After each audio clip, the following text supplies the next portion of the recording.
গত শনিবার থেকে দক্ষিণবঙ্গের জেলায় জেলায় শুরু হয়েছে ঝড় বৃষ্টির খেলা। তখনই কালবৈশাখী, তো তখনই আবার বৃষ্টি। এর সঙ্গে দিনভর রয়েছে গুমোট গরম। মূলত বঙ্গোপসাগর থেকে প্রচুর পরিমাণে জলীয় বাষ্প দক্ষিণবঙ্গের পরিমণ্ডলে প্রবেশ করার কারণেই গত শনিবার থেকে এমন পরিস্থিতি চলছে।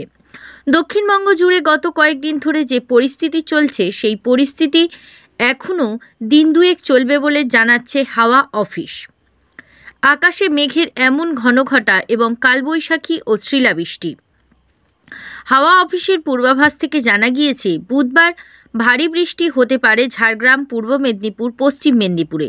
কালবৈশাখীর দাপট দেখা যেতে পারে পুরুলিয়া, বাঁকুড়া, ঝাড়গ্রাম, পশ্চিম মেদিনীপুর, পূর্ব মেদিনীপুর, উত্তর চব্বিশ পরগনা, দক্ষিণ চব্বিশ পরগনা এবং কলকাতায়।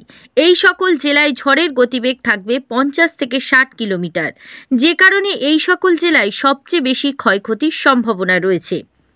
অন্যদিকে শিলাবৃষ্টির সম্ভাবনা রয়েছে মুর্শিদাবাদ, বীরভূম, পশ্চিম বর্ধমান, বাঁকুড়া, ঝাড়গ্রাম, পশ্চিম মেদিনীপুর, পূর্ব মেদিনীপুর, কলকাতা, উত্তর ও দক্ষিণ চব্বিশ পরগনা, হাওড়া, হুগলি, নদিয়া জেলায়।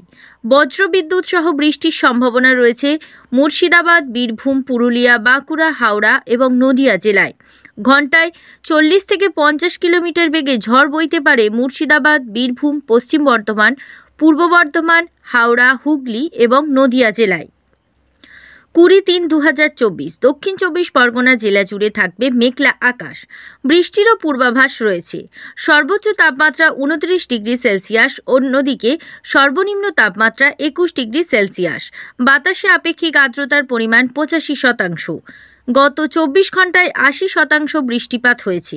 ব্যুরো রিপোর্ট, জেলার বার্তা।